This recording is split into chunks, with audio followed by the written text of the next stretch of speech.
Baik, terima kasih. Selanjutnya kita masuk kepada sesi tanya jawab. Untuk penyangga kami memberikan kesempatan. Baik, di sini saya akan bertanya untuk presenter pertama. Mengapa metode FTCS dipilih untuk menyelesaikan persamaan panas pada soal ini? Baik, di sini saya akan menjawab pertanyaan dari penyangga pertama.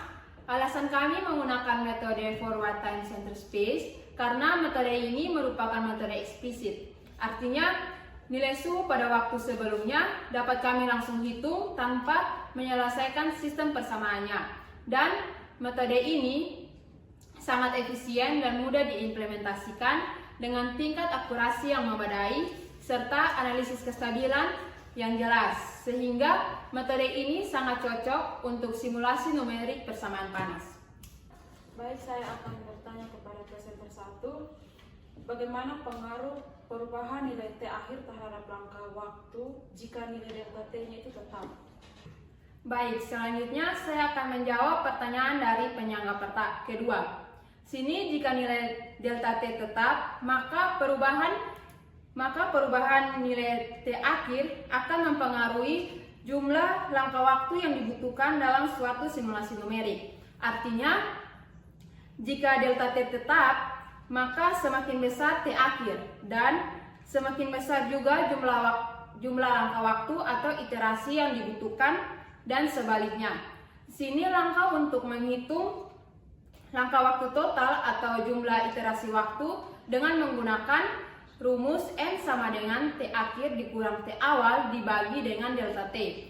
Kita asumsikan bahwa T awal sama dengan 0, maka N sama dengan T akhir dibagi delta T. Terima kasih. Baik, saya mau bertanya ke presenter 2. Bagaimana kita memastikan hasil iterasi tetap stabil dan apakah nilai R sama dengan 0,25 itu menjamin stabilitas metode yang digunakan? Baik, terima kasih atas pertanyaan yang telah diberikan kepada saya. Saya akan menjawab pertanyaan dari penyangga ketiga. Stabilitas metode numerik FTCS pada persamaan panas satu dimensi yang kami gunakan, untuk stabilitasnya itu dilihat dari nilai parameter R, di mana parameter R ini adalah delta T dibagi dengan delta X kuadrat.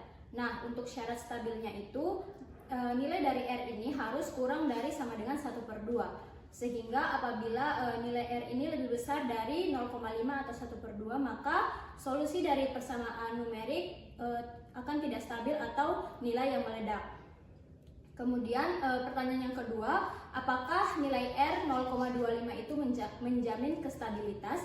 Jawabannya adalah iya, karena seperti yang sudah saya jelaskan sebelumnya, bahwa syarat stabil dari metode yang kami gunakan yaitu FTCS adalah nilai dari R itu harus kurang dari 1/2 atau 0,5. Kita semua sudah tahu bahwa R sama dengan 0,25 itu kecil dari 0,5, sehingga solusi persamaan numerik dengan metode FTCS itu stabil untuk R sama dengan 0,25. Terima kasih. Ya. Baik, saya akan bertanya ke presenter 3. Apa makna fisik dari syarat batas Newman UX T,0 sama dengan UX T,1 sama dengan 0 dalam konteks perpindahan panas? Baik, saya akan menjawab pertanyaan dari penyangga keempat.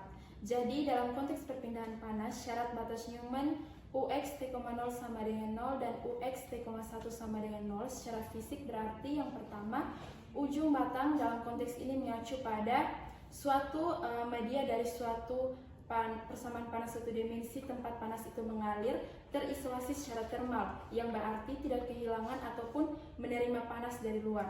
Kemudian yang kedua, gradien di kedua ujungnya adalah 0, artinya suhu di ujung itu tidak berubah terhadap arah X dan juga tidak ada perpindahan ke ataupun dari lingkungan di sana. Jadi kesimpulan di sini syarat Newman itu dengan turunan 0 seperti yang disebutkan itu pada batas mencerminkan kondisi isolasi termal, yaitu tidak terjadi aliran panas keluar ataupun masuk dari batas sistem. 3. Baik, selanjutnya saya akan bertanya kepada presenter 3. Pada saat menyelesaikan langkah kedua untuk kasus lambda lebih besar 0 dan lambda lebih kecil 0, mengapa solusi yang kalian ambil itu adalah X sama dengan A cos alfa X. Padahal yang saya lihat di situ ada dua bentuk suku trigonometri, yaitu A cos alfa X dan juga B sin alfa X. Nah, bagaimana kelompok yakin bahwa hanya perlu untuk memasukkan satu suku untuk mendapatkan solusi utama? Baik, selanjutnya saya akan menjawab pertanyaan dari penyangga 5.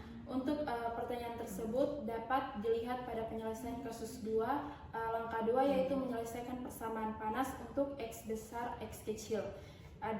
Diperoleh solusi umumnya itu seperti yang dijelaskan dalam video, ada X double aksen ditambah lambda X sama dengan 0, di mana X besar, X kecilnya itu sama dengan A cos alpha X ditambah B sin alpha X, dengan lambdanya itu sama dengan alfa kuadrat. Namun di sini tuh kita tidak bisa langsung menggunakan bentuk umum ini, tetapi kita harus menerapkan kondisi batas Newman pada soal, yaitu UX T,0 sama dengan 0 dan UX T,1 sama dengan 0. Sehingga langkah pertama di sini itu kita menurunkan fungsi umum yang X besar X kecil itu, sehingga diperoleh X besar aksen X kecilnya itu adalah negatif A alfa sin alfa X ditambah B alfa cos alfa X.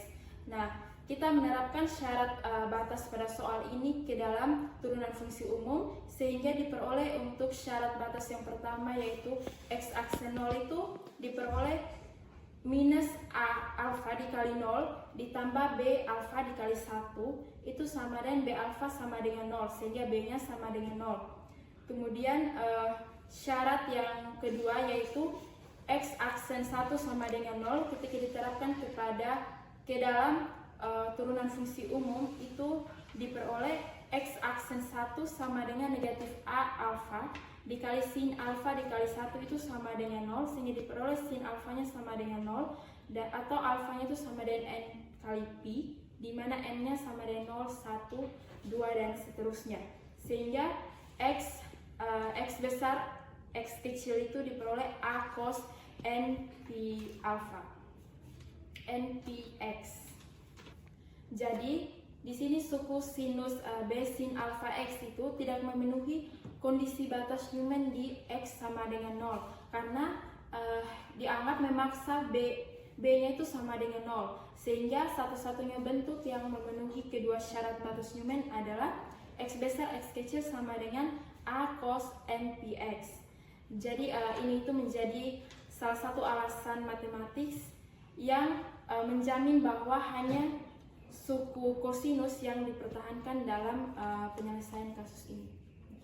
Baik, selanjutnya saya di sini bertanya terkait langkah-langkah yang telah dijelaskan oleh presenter 4. Jadi, mengapa pada solusi umum UT,X dapat ditulis sebagai superposisi dari solusi khusus UF,T,X?